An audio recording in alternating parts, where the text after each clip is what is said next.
Morning. నా పేరు auto Srinu. ఈ వెస్టేజ్లో రాకుండా ఒక సాదా సీదా ఆటో డ్రైవర్. సాయి గారు లాగా నేను కూడా ఆటోలు ఎత్తి ఊళ్ళన్నీ గోదావరి చుట్టూ పట్టాలు వేసుకొని అమ్ముకోవడానికి తిరిగా సాయి గారు బండి అంటే నాకు కూడా ఉంది. అలాంటి బళ్ళు దాదాపు మొత్తం 15 బళ్ళు ఉన్నాయి. బళ్ళన్నీ అమ్మేసి మన తల మీద పెద్దమ్మలు కూర్చున్న వాళ్ళకి ఏం పని లేదు. అప్పుడు ఏం చేస్తామంటే ఆటో తోలంటే రోజుకి 1000-1500 వస్తున్నాయి, ఈ వెస్టేజ్ నాకెందుకు అని ధీమాలో పనిచేసుకుంటూ ఆటోనే తోలుతున్నా. వెస్టేజ్లో ప్రొడక్ట్ బాగుంది, వాడితే మంచి సంగతి. మరి నేను ఈ వెస్టేజ్ వచ్చినప్పుడు ఫస్ట్ నాకు పండిన పొంది ఆ పండిన పేస్ట్ వాడుకుంటే అమ్ముడు తగ్గింది. మరి అలాగే మరి నేను ఆటో రోజు మరి మోటార్ మోసుకుంటూ మరి పట్టాలు మోసుకుంటూ అడిగి చేసుకుంటా మోటార్లకు వచ్చి మరి మోహానుకులకి మా దాంట్లో సప్లిమెంట్స్ వాడుకుంటాం మోహానుకులకి.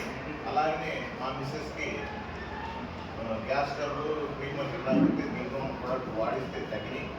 మరి ఇన్ని తగ్గుతుంది, మరి ఇంత చేస్తుంది అయిన సంగతి ఇక తర్వాత తెలుసుకొని ఇక అలా చిన్న చిన్న వెస్టేజ్ రాకుండా మామూలుగా కొనుక్కుంటూ ఇంకా ఆటోలో కొనుక్కుంటుంటే ఆ తరుణంలో ఇక అప్పుడు మరి నేను కొంతమందిని జాయిన్ చేశాను. ఆ జాయిన్ చేసిన వాళ్ళు కొనుక్కుంటున్నారు, వాళ్ళు చేసుకున్నారు, బిజినెస్ తెలుసుకున్నారు, వాళ్ళు బిజినెస్ చేస్తున్నారు, మన లైఫ్ ఎంజాయ్ ఉన్నారు.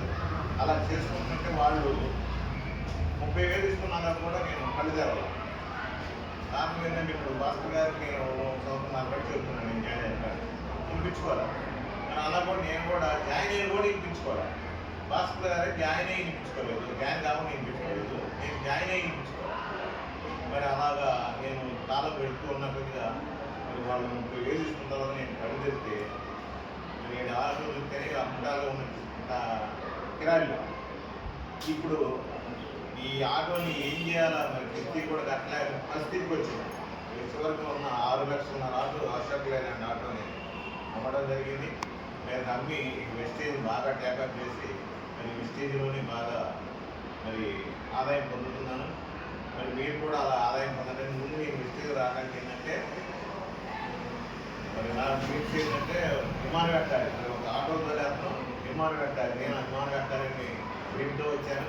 మరి అలాగనే నాకు రీసెంట్గా మొన్న జనవరి 19వ తారీఖు 2020 అంటే ఇప్పుడు సంవత్సరం దాకా నాకు pearl stroke plus heart stroke ఈ 2 రావడం జరిగింది. ఇప్పుడు ఒక నైట్ 12-1 గంట మధ్యలో వచ్చింది.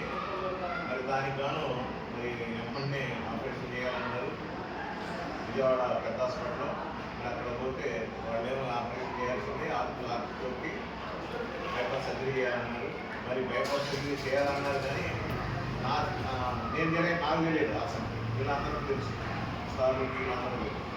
మరి వాళ్ళు అంటున్నారు కానీ నేనేం వినిపించుకోవట్లేదు. డాక్టర్ గారు సార్ మీరు బయటికి వెళ్ళి ఆ రోజు చనిపోతారు, మరి మన దాంట్లో ముందు మీరు ఆపరేషన్ చేయాలని అంటే నేను చేయించుకోను అని ఆ డాక్టర్ కూడా బెదిరించుకోవడం జరిగింది. ఎందుకంటే నేను విలేకరుని. మరి ఆ సార్ డాక్టర్ గారు బెదిరించడం జరిగింది. అది బెదిరించిన తర్వాత వాళ్ళు ఏదనుకో వాళ్ళు ఏం చేస్తారు, డబ్బు ఏంటంటే డబ్బు గుడ్లే హాస్పిటల్లో పోయి పలాని అడగడానికి కూడా మనం భయపడము. ఆ డాక్టర్ గారు మరి మన సప్లిమెంట్ ఇచ్చే 100% అడుగుతారు.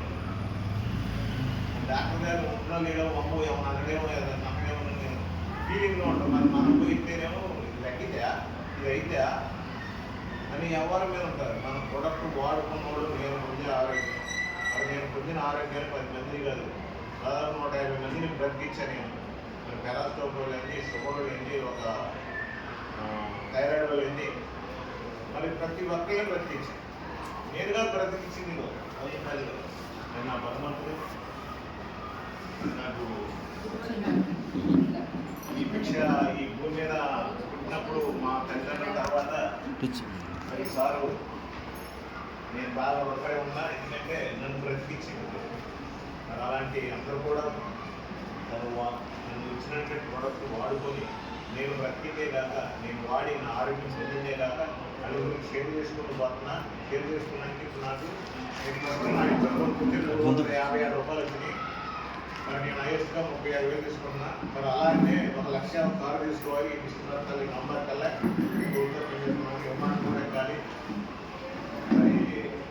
లైఫ్ లైన్స్ కూడా అలాగే ఉండాలని నేను కోరుకున్నాను. Thank you very much.